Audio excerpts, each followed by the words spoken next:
கிடையாது. அந்த நான்முகன் பிரம்மதேவன் என்ன செய்கிறான் தெரியுமா? வானம் பூமி தன்னை படைத்தானே, பூமி தன்னை படைத்தானே, படைத்த ஒரு பூமியிலே முதல் யானை வரை 84 லட்சம் கோடி ஜீவன் ஓரறிவு முதலாக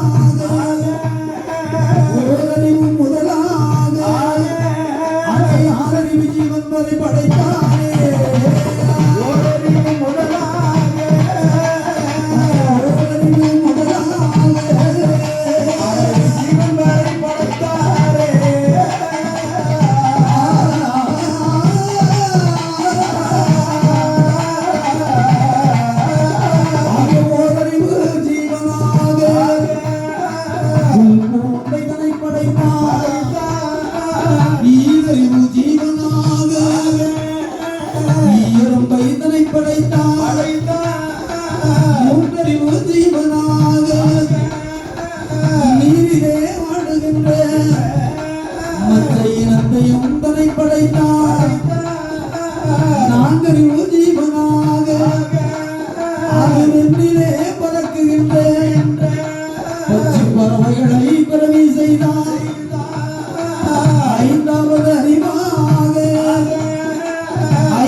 அதற்கு ஓரறிவு. ஈரறிவு ஜீவன் புசித்து வாழுகின்ற ஈயரும்பு ஜாதி வர்க்கம். மூன்றறிவு நீரிலே உலாவுகின்ற மச்ச ஈரம். ஆமா. நான்கறிவு அறிவு விண்ணிலும் மண்ணிலும் பறக்குகின்ற பட்சி பறவை பறவைகளுக்கு. ஐந்தறிவு வனத்திலும் இனத்திலும் நடமாடுகின்ற வன விலங்குகள். ஆறாவது படைக்கிறான். யாரை படைத்தான்? யாரை எதற்காக படைத்தான்?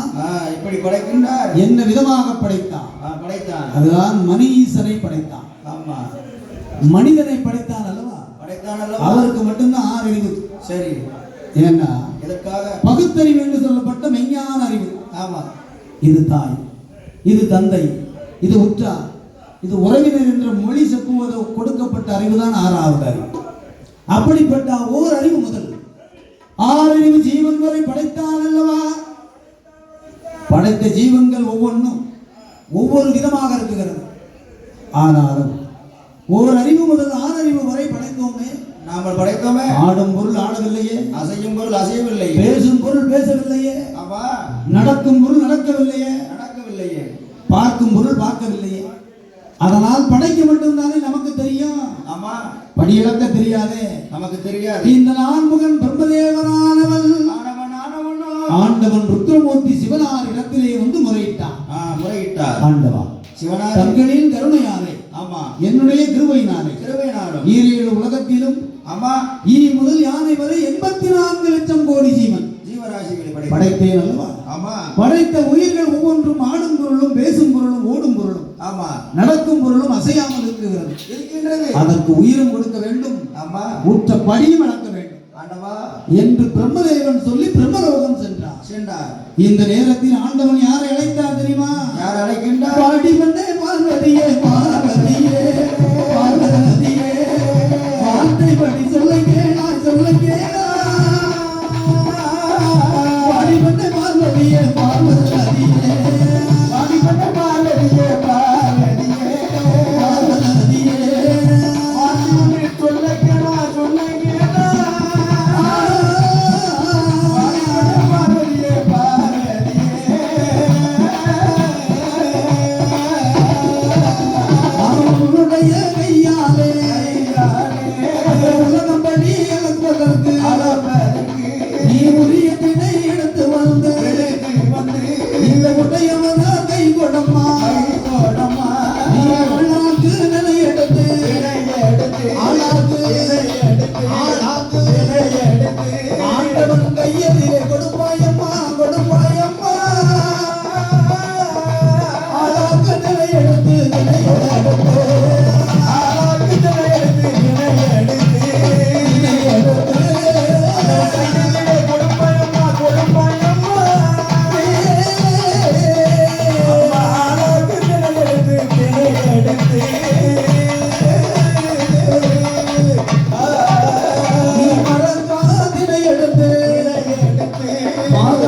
கையில் கொடுப்பாயடி ஆண்டவனும் சொன்ன நேரம் அந்த ஆதிசக்தி பார்வதியா அவள் அப்படியே நல்லதென்று ஆண்டவனுக்கு சம்மதித்தார். அவள் வந்தார் வெட்டியிலே மாவை எடுத்து வரும் நினைமாவை தேரோடு நினைமாவை தேரோடு நினைமாவை திரட்டி உருட்டி கொண்டு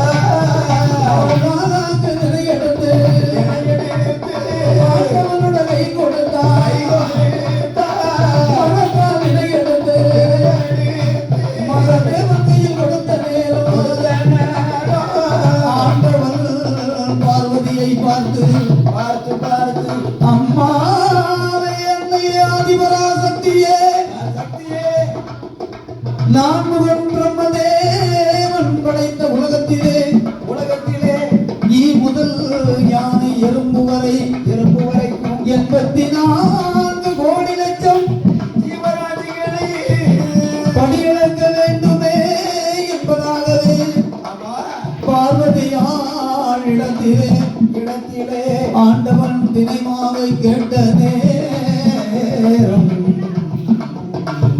ஆதிசக்தியானவள் எது செய்கிறாள் மன்னனார் பெட்டியிலே மாறிக்கொண்டு எடுத்து வருகிறாள் சிவனார் கேட்ட திணைமுறை ஆண்டவன் இடத்திலே கொண்டு வந்து பார்வதாதேவி கொடுத்தனே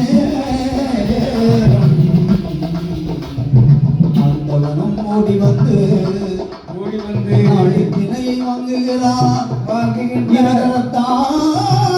திணையேற்றி திரையமுனை வாங்கினார்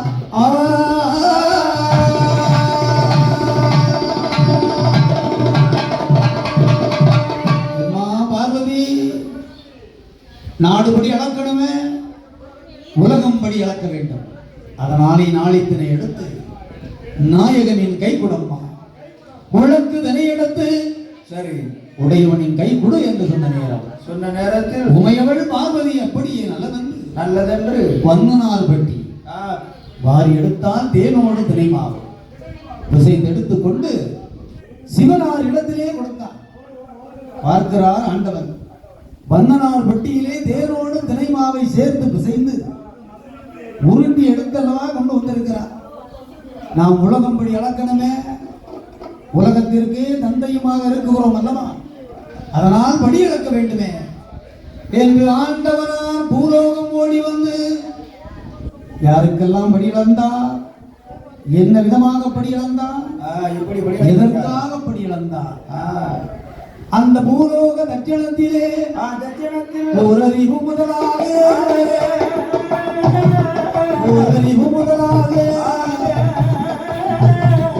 ஆறறிவு ஜீவன் வரை படைத்ததொரு மனுக்களுக்கு பகவான் படி இழந்து வாரா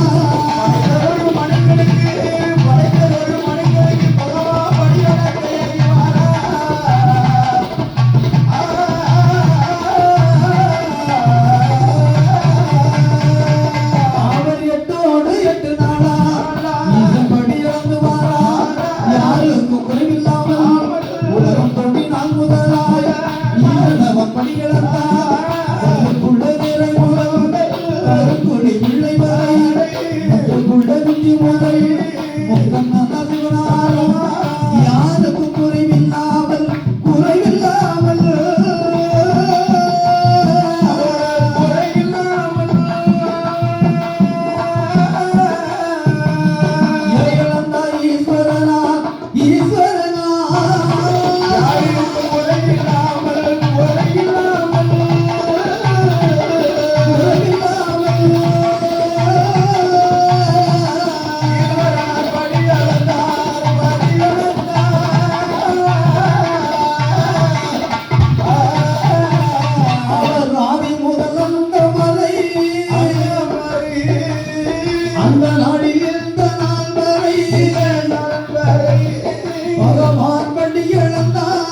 இழந்த பகவானோ எட்டோடு எட்டு நாளா இழந்த ஈஸ்வரன் கொண்டு விட்டா பெரியவன பணத்து வாழா பதி பணந்த மலை பங்குனிக்கு வாழமலை மூசி பணந்த மலை ருத்திரஜனாக்கி மலை நான்கு மலை பாடுமலை நல்ல ஜீவன் பாடுமலை மலையான மலை எழுந்து மலை எழுந்து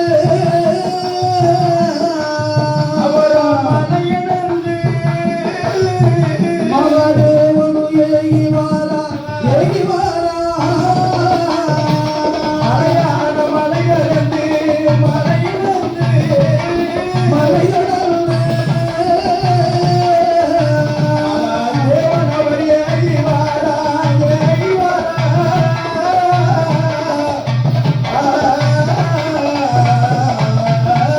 அவர் கைலாய வந்த நேரம் கரை கண்ட தேவியவள் பார்வதிகள் கண்டாளே பன்னி சுமை தான் எடுத்தாள் ஈசன் பாதத்தை ஆண்டவன் எட்டோடு எட்டினான் யாருக்கும் குறைவின்றி உலகம் தோன்றிய நாள் முதலாக ஆதி முதல் அந்த நாள் முதல் இந்த நாள் வரைக்கும் படி இழந்தார் அல்லவா ஆண்டவன் சிவபெருமான் எட்டோடு 8 நாட்கள் படி இழந்து ஏற்ற கைலாசம் வந்த நேரம் அந்த நேரத்தில் ஆதி சக்தி பார்வதி பார்க்கிறார் என்ன சொல்லுகிறார் பன்னீர் சொம்பதிலே தரம் கோரி ஈஸ்வருடைய மாதத்தை துலக்கி தங்க செம்பிலே தனித்த நீர் எடுத்து பகவானுடைய தன்பாதம் துலக்கி சப்ரமஞ்ச கட்டிலே ஆண்டவனை அமர வைத்து உன்ன சொல்லி உபசரித்தார் உடனே முகமதந்தார் உண்மை வார்த்தைகளை பேசுவாளா ஆதிசக்தி பார்வதியா இப்படியா இருந்த நேரோ என்னமாய நடக்குதையா இப்படியா இருந்த நேரோ என்னமாய நடக்குதையா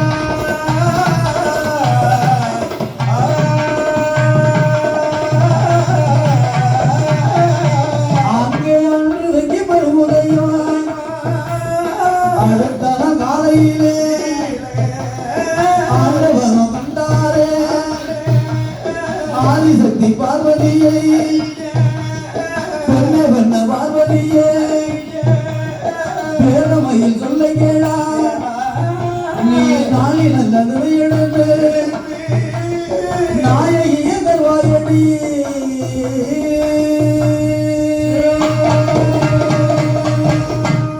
எம்மா பெண்ணே பார்வதி இன்னைக்கு காலை பொழுதாச்ச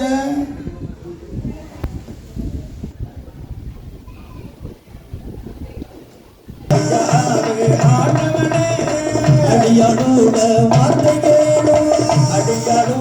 வார்த்தைகளும் அடியளக்கும் புதுமை பார்வதியான் பார்க்கணுமே இறையளக்கும் புதுமை தன்மை எங்கிலையான் நான் பார்க்கணுமே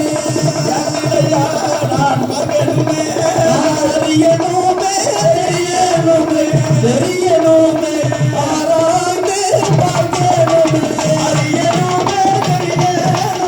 தெரியணுமே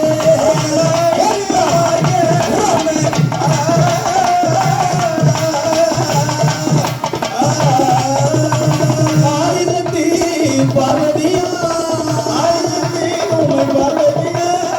ஆண்டவனிடம் சொல்லுவாளா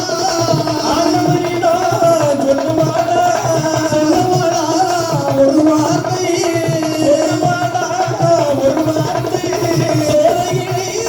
வாய் திறந்து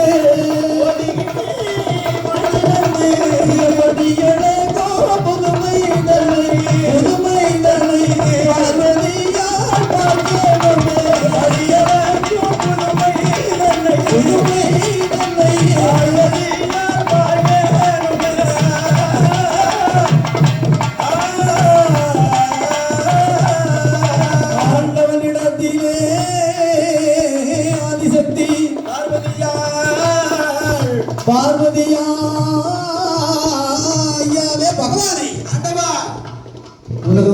நாள் முதல் ஆதி முதல் அந்த வரை ஒத்தையிலே படியாக்க போறதும் ஒத்தையிலே படியாந்து வருவதும் தொட்டு தொட்டு வழக்கமாக இருக்கேன். இதுல ஏதாவது மாற்று கருத்து இருக்கா? இல்லை. அதனாலே இன்று ஒரு நாள் தங்களோடு படியிழக்கும் புதுமை பார்வதியால் பார்க்க வேண்டும் என்று பகவான் இடத்தில் சொன்னார். சொன்ன நேரத்தில் பகவானுக்கு வந்ததே கேள்வி என்ன? அவர் அப்படியே அங்கே அப்படியே நல்லதென்று சம்மதித்தார். அவர் அடூம் என்று சம்மதித்தார். அப்படியே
பொம்பளைங்க வாங்கி சும்மா இருக்குமா?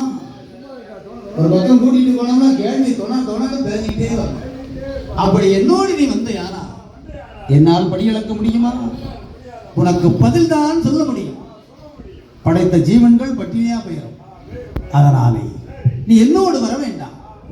ஏற்ற கைலாசத்திலே இன்பமா இருந்து விடும் என்று சொன்னால் அல்லவா? பார்வதியாளுக்கு எண்ணாத எண்ணம் மனசுல ஓடுது. அவர் மனதில சிந்தையெல்லாம் மாறுது. பார்வதா தேவிக்கு சிந்தை தடுமாறுது. ஆமா, பகவான் என்ன கேட்டோம்? என்ன? பள்ளியூர் அசோகாவில போய் பட்டு சிலையா கேட்டோம்? இல்லையே. படி இழக்கும் புதுமையை பார்க்கணும்னு தானே சொன்னோமே. அதுக்கு கூட கூட்டிட்டு போகலன்னா மறுத்து விட்டார். யாருக்கு படி இழக்கிறார், யாருக்கு படி இழக்கு என்ற விவரத்தை அறியணுமே ஆராய்ந்து பார்க்கணுமே என்று எங்கே வருகிறார் தெரியுமா? பார்வதி எங்க வருகின்றார்? விஸ்வலோகோ ஓடி வாரா ஓடி வாரா ஓடி வாரா ஓடி வாரா விஸ்வபிரம்மனை வந்து கண்டார். ஓடி வாரா ஓடி வாரா விஸ்வபிரம்மனை கண்டார்.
ஆண்டவனை சோதிப்பதற்காக விஸ்வலோகம் ஓடி வந்து விஸ்வ பிரம்மனிடத்திலே கேட்கிறார்.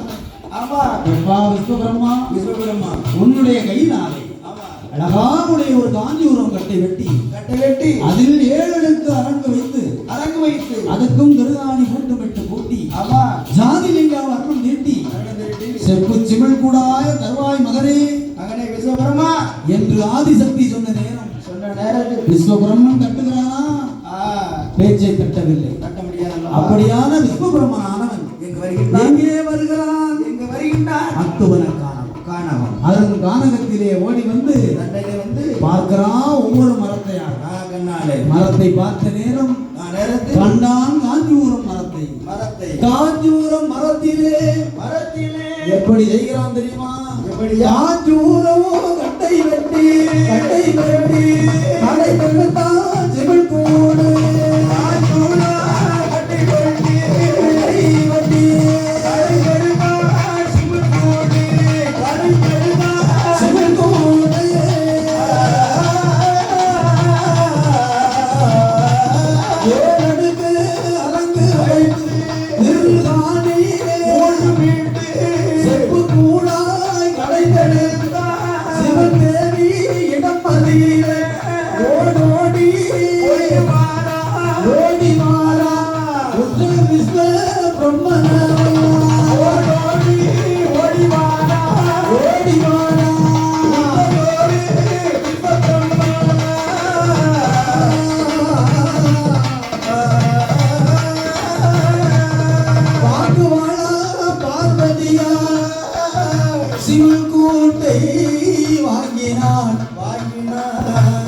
சிவன் தேவி பார்வதியால் தனை வாங்கி சிவன் கோட்டை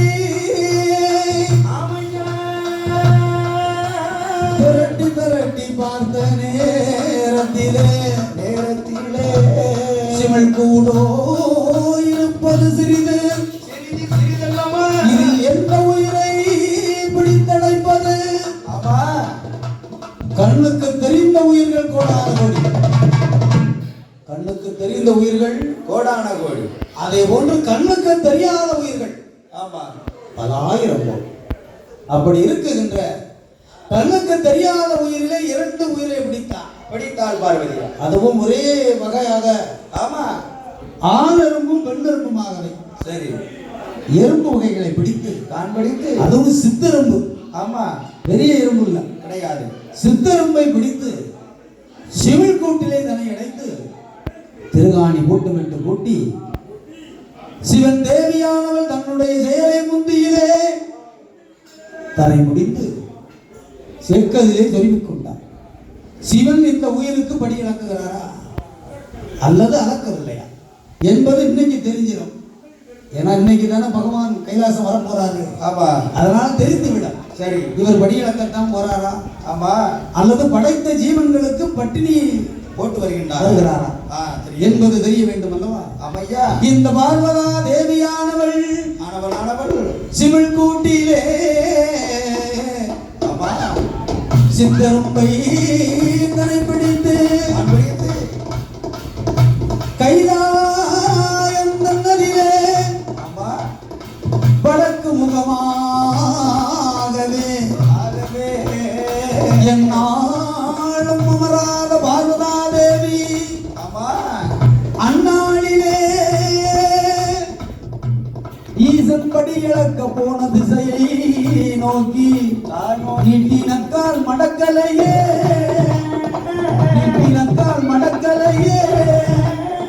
அவங்க முடியலையே மௌனமாயிருந்தாளே மங்கை சக்தி பார்வதியா மௌனமாயிருந்தாளே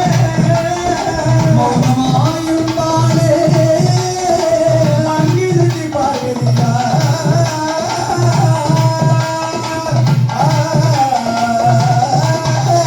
அவள் ஒரு நாளும் இல்லாத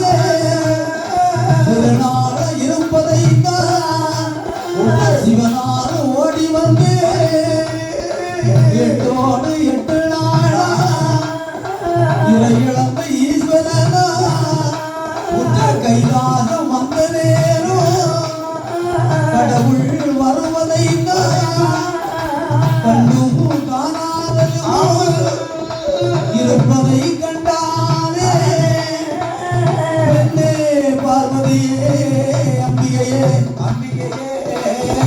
சுந்தரி சுரந்தரி நிரந்தரி ஆமா புரந்தரி அகிலாண்ட கோடி பிரம்மாண்ட நாயகி அங்கையர் கண்ணி செங்கையர் அழகி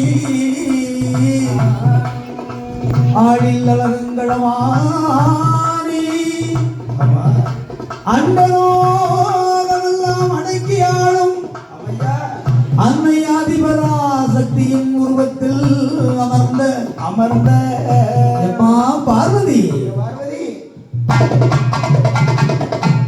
ஒரு நாள் இப்படி இருக்க மாட்டிய உனக்கு என்ன காட்டு வந்தது எந்த நேரமும் இருக்கும் பொழுது சேற்றிலே முளைத்த செந்தாமரை பூ ஆமா மலர்ந்த முகமா இருக்குமோ இருக்குமே ஒரு முகம் அப்படி இருப்பாயே இருப்பாயே இன்னைக்கு கல்லிலே வரைந்த தாமரை பூ போலவே கடுகிய முகத்தோடு இருக்கிற காரணம் என்னவோ ஆமா அதன் மாயம் என்னவோ என்று மகாதேவன் கேட்ட நேரத்தில் ஆண்டவனை பார்த்து பார்வதா தேவி என்ன சொல்லுகின்றார் ஆண்டவா பகவானே நான் மௌனமாக இருப்பதற்கு காரணம் இருக்கிறது என்ன காரணம் தெரியுமா என்னையா இந்த நாள் சரி உலகம் தோன்றிய நாள் முதலாக ஒத்தையிலே படி இழக்க போறீங்களே ஒத்தையிலே வாரியர்களே ஆமா நான் கொடுத்ததோ நாளி திணை தானே திணையை அதுவும் சாதாரண நாளியா இல்ல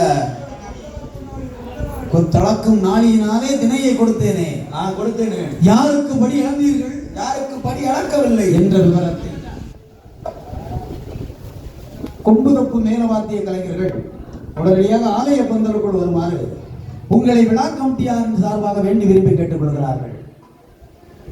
இந்த நேரத்திலே யாருக்கெல்லாம் படி இழந்தீர்கள் யாருக்கு படி இழக்கவில்லை என்று சொன்ன நேரத்தில் என்னே பார்வதி இந்த நாள் என்னை சோதித்தாய் அல்லவா நான் படி இழந்தது உண்மையானா நீ வைத்திருக்கிறவாறு சிவன் கூட்டிலே சித்தரம்பு 2 சிவராசிகள் அது உண்மையாக இருந்தால் அது உயிரோடு இருக்கும் இல்லை என்றால் படி இழந்தது பொய்யானால் இருந்ததானால் அது செத்த எறும்பாக இருக்கும். எங்கே காட்டு பார்க்கலாம் என்று சொன்ன உடனே சிவன் தேவி சிவன் கூட்டை எடுத்து பார்த்த நேரத்தில் அங்கே 2 நல்ல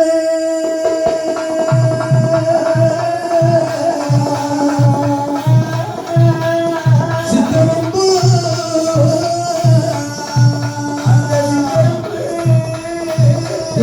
கப்பிக்கொண்டு சிவளை சொத்துதையா